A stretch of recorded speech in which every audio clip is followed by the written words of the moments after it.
ശുക്രിൻ്റെ പ്രത്യേക നിസ്കാരം എന്ന പേരിൽ ഒരു 2 റക്അത്തോ ആ രൂപത്തിലുള്ള ഒരു പ്രത്യേക ചര്യയോ ഇസ്ലാമിൽ നബി സല്ലല്ലാഹു അലൈഹി വസല്ലമ സുന്നത്താക്കിയിട്ടില്ല. മറിച്ച് ശുക്രിൻ്റെ പേരിൽ അഥവാ ശുക്ർ ചെയ്യുവാൻ വേണ്ടി സുജൂദ് അള്ളാഹുവിൻ്റെ റസൂൽ സല്ലല്ലാഹു അലൈഹി വസല്ലമ നമുക്ക് പഠിപ്പിച്ചു തന്നിട്ടുണ്ട്. അതായത് അല്ലാഹു സുബ്ഹാനഹു വ തആലയിൽ നിന്നാണ് നമുക്ക് നിരന്തരം അനുഗ്രഹങ്ങൾ ലഭ്യമായി കൊണ്ടിരിക്കുന്നത്. ആ അനുഗ്രഹങ്ങൾക്കെല്ലാം നമ്മുടെ ജീവിതത്തിൽ നമ്മൾ നന്ദി കാണിക്കൽ നമുക്ക് നിർബന്ധമാണ്. അത് അള്ളാഹുവിൻ്റെ കൽപ്പനകളെ മാനിച്ചുകൊണ്ടും അള്ളാഹു വിരോധിച്ചിട്ടുള്ള കാര്യങ്ങളിൽ നിന്ന് വിട്ടുനിന്നുകൊണ്ടുമാണ് നമ്മുടെ ജീവിതത്തിൽ നാം നിരന്തരമായി നമുക്ക് ലഭിച്ചുകൊണ്ടിരിക്കുന്ന അനുഗ്രഹങ്ങൾക്ക് എണ്ണമറ്റ അനുഗ്രഹങ്ങളാണ് നമ്മൾ അനുഭവിച്ചു കൊണ്ടിരിക്കുന്നത്. ആ അനുഗ്രഹങ്ങൾക്ക് നമ്മൾ റബ്ബിനോട് നന്ദിയുള്ളവരാകേണ്ടത്. എന്നാൽ മഹാനായ നബി സല്ലല്ലാഹു അലൈഹി വസല്ലമ ഈ സുജൂദു ശുക്റിൻ്റെ സുജൂദിൻ്റെ വിഷയത്തിൽ നമ്മൾ മനസ്സിലാക്കിയിരിക്കേണ്ടത്, പ്രത്യേകമായി നമുക്ക് വല്ല അനുഗ്രഹങ്ങളും പുതുതായി ലഭ്യമാകുന്ന വേളയിൽ, അതല്ലെങ്കിൽ നമ്മിൽ നിന്ന് ഏതെങ്കിലും ഒരു പ്രയാസം നീങ്ങിക്കിട്ടിയാൽ അതും നമ്മുടെ മനസ്സിന് വലിയ അനുഗ്രഹം തോന്നുന്ന വലിയ സന്തോഷകരമായൊരു കാര്യമാണല്ലോ. അങ്ങനെയൊക്കെയുള്ള ഘട്ടത്തിൽ ആ കാര്യത്തിൻ്റെ പേരിൽ റഹ്മാനായ റബ്ബിനോട് പ്രത്യേകം ശുക്ർ, ആ നിലക്കുള്ള സുജൂദാണ് ശുക്റിൻ്റെ സുജൂദ് എന്ന പേരിൽ അറിയപ്പെടുന്നത്. പണ്ഡിതന്മാർ അതിനെ സംബന്ധിച്ച് എല്ലാവരും അംഗീകരിച്ചുകൊണ്ട് പറഞ്ഞ വാചകം ഇതാണ്: യുസ്തഹബ്ബു സുജൂദു ശുക്ർ ഇൻദ തജദ്ദുദി നിഅമി ഔ സവാലി നിഖമി. ഞാൻ നേരത്തെ പറഞ്ഞ ആശയമാണത്. അതായത് ശുക്റിൻ്റെ സുജൂദ് പുണ്യകരമാണ്, സുന്നത്താണ്. എപ്പോഴാണത്? ഇൻദ തജദ്ദുദി നിഅമി, നിഅമത്തുകൾ ഏതെങ്കിലും നമുക്ക് പുതിയതായിട്ട് ഒരു പുതിയ നിഅമത്ത് നമ്മുടെ ജീവിതത്തിലേക്ക് നാം അറിയുകയോ അനുഭവിക്കുകയോ ഒക്കെ ചെയ്യുന്ന വേളയിൽ, ഔ സവാലി നിഖമി, അതല്ലെങ്കിൽ നമ്മിൽ നിന്ന് വല്ല പ്രയാസങ്ങളോ ബുദ്ധിമുട്ടുകളോ വിഷമങ്ങളോ ഒക്കെ നീങ്ങിക്കിട്ടി, ആ രൂപത്തിലുള്ള ഘട്ടങ്ങളിലൊക്കെ അള്ളാഹുവിൻ്റെ മുമ്പിൽ ഉടനെ തന്നെ സുജൂദിൽ വീഴുക എന്നുള്ളതാണ് ശുക്റിൻ്റെ സുജൂദ് എന്നുള്ളത് കൊണ്ട് ഉദ്ദേശിക്കപ്പെടുന്നത്. സഹോദരങ്ങളെ, ഒരൊറ്റ സുജൂദ് മാത്രമാണ് ശുക്റിൻ്റെ സുജൂദായിട്ടുള്ളത്. തിലാവത്തിൻ്റെ സുജൂദ് ഒറ്റ സുജൂദാണ് ഖുർആൻ പാരായണ വേളയിലുള്ളത് എന്ന് നമ്മൾ പഠിച്ചിട്ടുണ്ട്. അതേ അവസരത്തിൽ മറവി സംഭവിച്ചു കഴിഞ്ഞാലുള്ള സഹവിൻ്റെ സുജൂദാവട്ടെ, അത് 2 സുജൂദാണ് നിർവഹിക്കേണ്ടത്. ഇത് നമുക്കെല്ലാം അറിയാവുന്ന പ്രാഥമികമായ വിവരങ്ങളാണ്. ഇവിടെ മഹാനായ നബി സല്ലല്ലാഹു അലൈഹി വസല്ലമ അവിടുത്തെ സംബന്ധിച്ച് സഹാബത്ത് റിപ്പോർട്ട് ചെയ്യുന്നുണ്ട്. അബീബക്കർ റളിയല്ലാഹു തആല അൻഹു എന്ന സഹാബി, അദ്ദേഹം അബൂബക്കർ സിദ്ദീഖ് റളിയല്ലാഹു അൻഹു ആണ് എന്ന് ശ്രോതാക്കൾ ധരിക്കരുത്. ഇത് അബീബക്കർ റളിയല്ലാഹു തആല അൻഹു. അദ്ദേഹം പറയാണ്, അന്ന നബിയ സല്ലല്ലാഹു അലൈഹി വസല്ലമ കാന ഇദാ ജാഅഹു അംറു സുറൂരിൻ ഔ ബുശ്ശിറ ബിഹി ഖറ സാജിദൻ ശാകിറൻ ലില്ലാഹ്.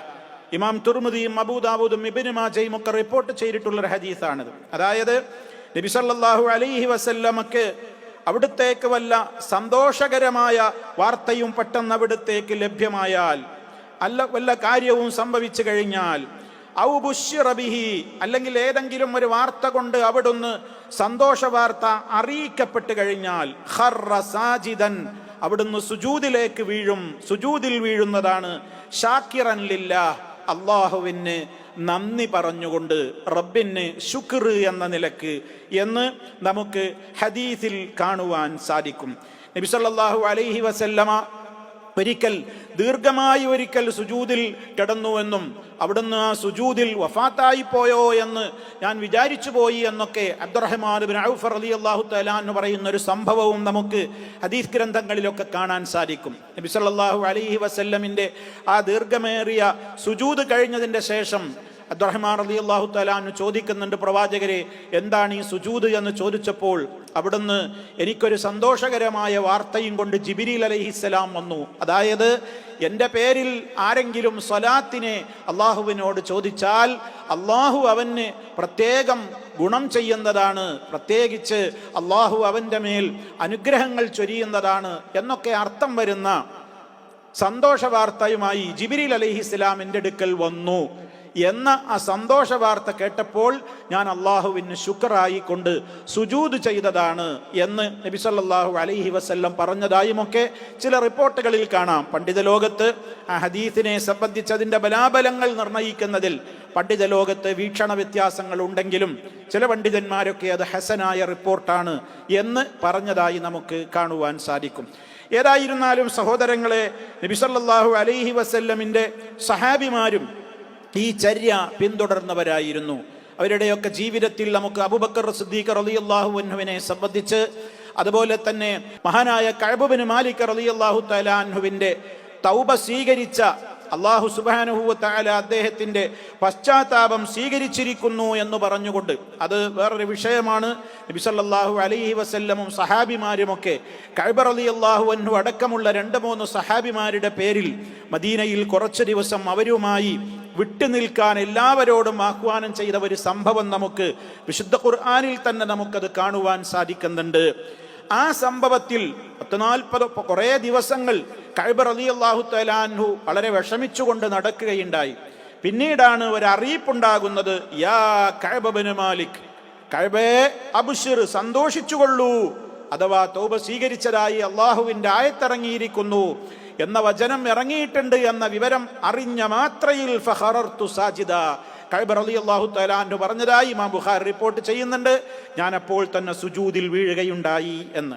മഹാനായ അലി റളിയല്ലാഹു തആല അൻഹുവിനും ഇതേപോലെ അദ്ദേഹം ഒരു യുദ്ധ സംബന്ധമായ കാര്യത്തിൽ ഒരാളുടെ മരണം നടന്നു എന്ന ഘട്ടത്തിൽ അദ്ദേഹം സുജൂദ് ചെയ്തതായും നമുക്ക് റിപ്പോർട്ടുകളിൽ കാണുവാൻ സാധിക്കും. അപ്പോൾ സഹോദരങ്ങളെ, നബി സല്ലല്ലാഹു അലൈഹി വസല്ലമും സഹാബത്തുമൊക്കെ നമുക്ക് പഠിപ്പിച്ചു തന്നിട്ടുള്ള, സഹാബിമാർ അത് അനുകരിക്കുകയും ചെയ്തിട്ടുള്ള ഒരു പ്രധാനപ്പെട്ട കാര്യം തന്നെയാണ് ശുക്റിൻ്റെ സുജൂദ് എന്ന് നമുക്ക് മനസ്സിലാക്കുവാൻ സാധിക്കും. നമ്മുടെ ജീവിതത്തിൽ വരുന്ന എല്ലാ അനുഗ്രഹങ്ങൾക്കും ഇങ്ങനെ സുജൂദ് ചെയ്യല്ല. അങ്ങനെയാണെങ്കിൽ നമുക്ക് സുജൂദിനെ നേരമുണ്ടാവുകയുള്ളൂ. കാരണം നമ്മുടെ ഓരോ ശ്വാസോച്ഛ്വാസങ്ങളും അള്ളാഹു തരുന്ന നിഅമത്തുകളാണ്. ഒരു ശ്വാസം മേലോട്ട് വലിക്കുന്നു, താഴോട്ട് വിടുന്നു, ഒക്കെ നിഅമത്തല്ലേ. അതിനൊക്കെ സുജൂദ് ചെയ്യാൻ നമുക്ക് കഴിയില്ലല്ലോ. അപ്പോൾ നമ്മുടെ ജീവിതത്തിൽ വരുന്ന നിരവധി അനുഗ്രഹങ്ങൾ ധാരാളമുണ്ട്. ഞാൻ തുടക്കത്തിൽ സൂചിപ്പിച്ചതുപോലെ എണ്ണിയാലൊടുങ്ങാത്ത അനുഗ്രഹങ്ങളുണ്ട്. അതിനല്ല ഈ ശുക്റിൻ്റെ സുജൂദ് വിധിക്കപ്പെട്ടിട്ടുള്ളത്. മറിച്ച് നമ്മുടെ ജീവിതത്തിൽ ഏതെങ്കിലും പ്രത്യേകമായ ഒരു കാര്യം അങ്ങ് സംഭവിച്ചു, ഒരു അനുഗ്രഹം നമുക്ക് ലഭിച്ചു, ഒരു സന്തോഷകരമായ ഒരു കാര്യം നമുക്കുണ്ടായി, അല്ലെങ്കിൽ നമുക്ക് വളരെയേറെ ബേജാറോടെ നമ്മൾ കണ്ടിരുന്ന ഒരു പ്രയാസം നമ്മിൽ നിന്ന് നീങ്ങിയതായി നമ്മൾ അറിഞ്ഞു, രോഗശമനം ഉണ്ടായി, അതല്ലെങ്കിൽ ബന്ധപ്പെട്ടാരുടെയോ രോഗം ശമിച്ചു എന്ന വാർത്ത കേട്ടു, ആ രൂപത്തിൽ നമുക്കൊരു വിജയമുണ്ടായി, അതല്ലെങ്കിൽ നമുക്ക് മറ്റേതെങ്കിലും വിധത്തിലുള്ള അനുഗ്രഹത്തിൻ്റെ വാർത്തകൾ പെട്ടെന്ന് ഏറെ പ്രാധാന്യമർഹിക്കുന്ന കാര്യങ്ങളൊക്കെ ഉണ്ടാകുന്ന വേളയിൽ നമുക്കെന്ത് ചെയ്യാം? ഈ സുജൂദിലേക്ക് പോകാം. ഇത് ഒറ്റ സുജൂദാണ് എന്ന് ഞാൻ നേരത്തെ പറഞ്ഞു. ഇനി ആ സുജൂദിൽ പ്രത്യേകിച്ച് എന്തെങ്കിലും ചൊല്ലാനുണ്ടോ? ഇല്ല. നേരെ നമ്മൾ സുജൂദിലേക്ക് പോവുകയാണ് വേണ്ടത്. ആ സുജൂദിന് നമസ്കാരത്തിൻ്റെ ഷർത്തുകളൊക്കെ ബാധകമാണോ? പണ്ഡിത ലോകത്ത് ആ വിഷയത്തിൽ ചർച്ചകൾ നടന്നിട്ടുണ്ട്. അങ്ങനെ നിസ്കാരത്തിൻ്റെ എല്ലാ നിയമങ്ങളും ഇതിന് ബാധകമാണോ? ആ വിഷയത്തിൽ പണ്ഡിതന്മാർ പറഞ്ഞത് എന്താണ്? അസ്സഹീഹു അന്നഹു ലാ യുശ്തറതു ലിസുജൂദി ശുക്രി മാ യുശ്തറതു ലിസ്സലാഹ് മിന ത്വഹാറ വസതിരിൽ ഔറ വസ്തിഖ്ബാലിൽ ഖിബ്ല വഗൈരിഹാ വഹാദാ ഖൗലു കസീരിൻ മിനസ് സലഫ്. അതായത് ഏറ്റവും പ്രബലമായ ശരിയായ അഭിപ്രായം, ശുക്റിൻ്റെ സുജൂദ് അതിന് നിസ്കാരത്തിന് ഷർത്താകുന്ന നിർബന്ധമായി തീരുന്ന ഉളൂ നിർബന്ധമില്ല. അതുപോലെ തന്നെ ഔറത്ത് ആ നിലക്ക് തന്നെ പൂർണ്ണമായും നിസ്കാരത്തിൽ മറക്കുന്നത് പോലെ മറച്ചിരിക്കണം എന്ന് നിർബന്ധമില്ല. സ്ത്രീകൾക്ക് അവർക്ക് അവരുടേതായ ഔറത്തുണ്ട്, പുരുഷൻ്റെതായ ഔറത്തുണ്ട്. അതൊക്കെ നമുക്ക് അറിയാവുന്ന കാര്യങ്ങളാണ്.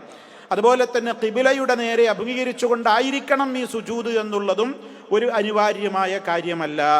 ഇതാണ് മഹാഭൂരിപക്ഷം വരുന്ന പണ്ഡിതന്മാരുടെയും വീക്ഷണം. അപ്പോൾ ഒരു സന്തോഷ വാർത്ത ലഭിക്കുന്ന ഘട്ടത്തിൽ, അതല്ലെങ്കിൽ ആ വിധത്തിൽ ഇങ്ങനെ ഒരു തബ്ശീർ നമുക്ക് ലഭിക്കുന്ന, അനുഗ്രഹത്തിൻ്റെ വാർത്ത ലഭിക്കുന്ന വേളയിൽ ഒരു സ്ത്രീ ഹൈളുകാരിയാണ്, അതല്ലെങ്കിൽ അവൾ പ്രസവിച്ച് കിടക്കുകയാണ്, ഇനി അതല്ലെങ്കിൽ ഒരാൾ ജനാബത്തുകാരനാണ്, അങ്ങനെയൊക്കെയുള്ള അശുദ്ധിയുടെ ഘട്ടത്തിലാണെങ്കിൽ പോലും സുജൂദിലേക്ക് പോകുന്നതിന് വിരോധമില്ല എന്നുള്ളതാണ് ഈ വിഷയത്തിൽ പല പണ്ഡിതന്മാരും നമുക്ക് അറിയിച്ചു തന്നിട്ടുള്ള മറുപടികളിൽ നമുക്ക് കാണുവാൻ സാധിക്കുന്നത്. സഹോദരങ്ങളെ, ഒരു നിസ്കാരം പോലെയല്ല ഇത്. കാരണം നിസ്കാരത്തിലെ ഒരു സുജൂദ്, അതല്ലെങ്കിൽ റുക്കൂഅ്, സുജൂദ് പോലെയുള്ള കാര്യങ്ങളൊന്നും ആ വിഷയത്തിൽ, അതേപോലെ തന്നെ ഒരു നമസ്കാരം എന്ന് പറയാവുന്ന ഒരു പ്രവൃത്തിയായിട്ട് ഇത് ഗണിക്കപ്പെടുന്നില്ല. അതുകൊണ്ട് കേവലം ഒരു സുജൂദ് മാത്രമാണ്. അതിൽ പ്രത്യേകിച്ച് ഇനി എന്തെങ്കിലും ചൊല്ലാനുണ്ടോ, അല്ലെങ്കിൽ അതിലേക്ക് പോകുമ്പോൾ തക്ബീർ പറയണോ, തക്ബീറത്തുൽ ഇഹ്റാം നിർവഹിച്ചിട്ട് വേണോ പോകണമെങ്കിൽ, അതൊന്നും ആവശ്യമില്ല. വാർത്ത കേട്ട മാത്രയിൽ അങ്ങ് സുജൂദിലേക്ക് പോവുക. അല്ലാഹു അക്ബർ എന്ന് തക്ബീർ ചൊല്ലേണ്ടതില്ല. ഇനി സുജൂദിൽ നമ്മൾ പറയേണ്ടത് സാധാരണ സുജൂദിൽ പറയുന്നതൊക്കെ പറയാം. സുബ്ഹാന റബ്ബിയൽ അഅല, നമ്മൾ എന്താണോ സുജൂദിൽ പറയുന്നത് അത് പറയാം. ഇനി ദീർഘമേറിയ നിലക്ക് നിർവഹിക്കുകയാണോ, നമുക്ക് അള്ളാഹുവിനെ സ്തുതി പറയുന്ന, അവന് ശുക്ർ പറയുന്ന പ്രാർത്ഥനകളും വാചകങ്ങളും ഒക്കെ നമുക്ക് പറയാവുന്നതാണ്. അല്ലാഹുമ്മ ലക്കൽ ഹംദ്, അല്ലെങ്കിൽ അല്ലാഹുമ്മ ലക്കൽ ഹംദ് ഹംദൻ കസീറൻ ത്വയ്യിബ, അല്ലാഹുമ്മ ലക്കൽ ഹംദ്, അള്ളാഹുവേ നിനക്കാണ് സർവ്വസ്തുതിയും, ധാരാളം സ്തുതിയും അതുപോലെ തന്നെ നന്ദിയും ശുക്റും എല്ലാം റബ്ബേ, അല്ലാഹുമ്മ ലക്കൽ ഹംദ് വലക ശുക്ർ എന്നൊക്കെ നമുക്ക് പറയാം. ഒരു നിർണയിക്കപ്പെട്ട പ്രത്യേകമായ പ്രാർത്ഥനയൊന്നും ആ ശുക്റിന്റെ സുജൂദിൽ പഠിപ്പിക്കപ്പെട്ടിട്ടില്ല. ഇനി അതിൽ നിന്ന് ഉയരുമ്പോൾ തക്ബീർ വേണോ? വേണ്ടതില്ല. തശഹുദുണ്ടോ, അഥവാ എഴുന്നേറ്റിരുന്നിട്ട് അത്തഹിയാത്ത് ചൊല്ലേണ്ടതുണ്ടോ? വേണ്ട. അതുപോലെ തന്നെ സലാം വീട്ടേണ്ടതുണ്ടോ? അതും വേണ്ടതില്ല. അപ്പൊ എത്രയും പെട്ടെന്ന് നിർവഹിക്കാവുന്ന ഒരു കാര്യമാണ് ശുക്റിന്റെ സുജൂദ് എന്ന് നമ്മൾ പ്രത്യേകമായി തന്നെ മനസ്സിലാക്കേണ്ടതുണ്ട്. ഇനി സഹോദരന്മാരെ, അതിൽ നമ്മൾ അറിഞ്ഞിരിക്കേണ്ടുന്ന മറ്റൊരു പ്രധാനപ്പെട്ട കാര്യം, അല്ലാഹു സുബ്ഹാനഹു വ തആല നമുക്ക് ഈ ഒരു നിഅമത്തിന്റെ, അഥവാ ഈ ഒരു പ്രത്യേകമായ സന്തോഷത്തിന്റെ കാര്യം എവിടെ വെച്ചാണ് നമുക്ക് ലഭ്യമാകുന്നത് എന്നറിയില്ലല്ലോ. ആ വാർത്ത കേൾക്കുന്നത് അപ്പോൾ തന്നെ നമുക്കത് നിർവഹിക്കാം. ഒരാൾ വാഹനത്തിൽ യാത്ര ചെയ്തുകൊണ്ടിരിക്കുകയാണ്, അയാൾക്ക് അവിടെ എങ്ങനെയാണോ സുജൂദ് നിർവഹിക്കാൻ കഴിയുക, ഒന്ന് തല കുനിച്ച് കൂടുതൽ സുജൂദിലേക്ക് പോകും വിധത്തിൽ തല കൂടുതൽ കുനിഞ്ഞ് ആംഗ്യ രൂപത്തിലും അദ്ദേഹത്തിന് സുജൂദ് നിർവഹിക്കാവുന്നതാണ്. അപ്പോൾ സുഹൃത്തുക്കളെ, ഈ വിഷയത്തിൽ പ്രത്യേകിച്ച് കാരണങ്ങൾ ഉണ്ടാകുമ്പോഴാണ് എന്നുള്ളതാണ് നമ്മൾ ഇതിൽ അറിഞ്ഞിരിക്കേണ്ടത്. എല്ലാവിധത്തിലുള്ള അനുഗ്രഹങ്ങൾക്കും ഇങ്ങനെ എപ്പോഴും ചെയ്യേണ്ടുന്ന ഒരു കാര്യമായിട്ടല്ല ഇത് നമ്മൾ മനസ്സിലാക്കിയിരിക്കേണ്ടത്. അതേപോലെ തന്നെ സഹോദരങ്ങളെ, ഇനി നമ്മൾ അറിഞ്ഞിരിക്കേണ്ടുന്ന മറ്റൊരു കാര്യം, ചില ആളുകളൊക്കെ അള്ളാഹുവിന് നന്ദി കാണിക്കുന്നു, റബ്ബിന് നന്ദി പറയുകയാണ് എന്ന പേരിൽ പലപ്പോഴും എന്ത് ചെയ്യാറുണ്ട്, നിസ്കാരം കഴിഞ്ഞാൽ അള്ളാഹുവാണ് എനിക്ക് നിസ്കാരത്തിനുള്ള തൗഫീക്ക് തന്നത്, നന്ദി രേഖപ്പെടുത്തിക്കൊണ്ടൊരു സുജൂദ്, അല്ലെങ്കിൽ ഏതെങ്കിലും ഒരു നോമ്പെടുക്കാൻ കഴിഞ്ഞാൽ അതിന് നന്ദി രേഖപ്പെടുത്തിക്കൊണ്ടൊരു സുജൂദ്. അങ്ങനെയൊന്നും ഇല്ല. അങ്ങനെയൊന്നും നബി സല്ലല്ലാഹു അലൈഹി വസല്ലമ നമുക്ക് പഠിപ്പിച്ചു തന്നിട്ടുമില്ല. അതൊക്കെ ബിദ്അത്തായ രൂപത്തിലുള്ള സുജൂദുകളാണ്. നമ്മൾ പലപ്പോഴും പറയാറുണ്ട്, പ്രാർത്ഥിക്കാൻ വേണ്ടി മാത്രം സുജൂദ് കിടക്കുന്ന ആളുകളുണ്ട് എന്ന്. അങ്ങനെ ഒരു സുജൂദും നബി സല്ലല്ലാഹു അലൈഹി വസല്ലമ പഠിപ്പിച്ചു തന്നിട്ടില്ല. അതുകൊണ്ട് അല്ലാഹു സുബ്ഹാനഹു വ തആല നമുക്ക് ചെയ്തു തരുന്ന അനുഗ്രഹങ്ങൾ നിരവധിയാണ്, അനവധിയാണ്.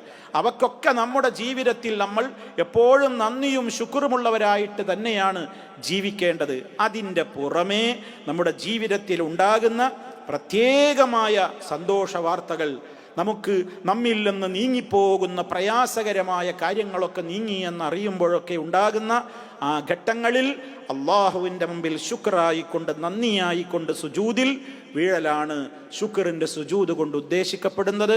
ആ പേരിൽ ഒരു പ്രത്യേക നിസ്കാരമില്ല, സുജൂദാണുള്ളത് എന്നുകൂടി പ്രത്യേകം ഓർമ്മപ്പെടുത്തുന്നു. അള്ളാഹു സുബ്ഹാനഹു വ തആല അള്ളാഹുവിൻ്റെ എല്ലാ അനുഗ്രഹങ്ങൾക്കും ജീവിതത്തിൻ്റെ എല്ലാ ഘട്ടങ്ങളിലും നന്ദിയോടുകൂടെ ജീവിക്കുന്ന നല്ലവരിൽ നമ്മെ ഓരോരുത്തരെയും ഉൾപ്പെടുത്തി അനുഗ്രഹിക്കുമാറാകട്ടെ. എല്ലാ പ്രയാസങ്ങളിൽ നിന്നും സർവ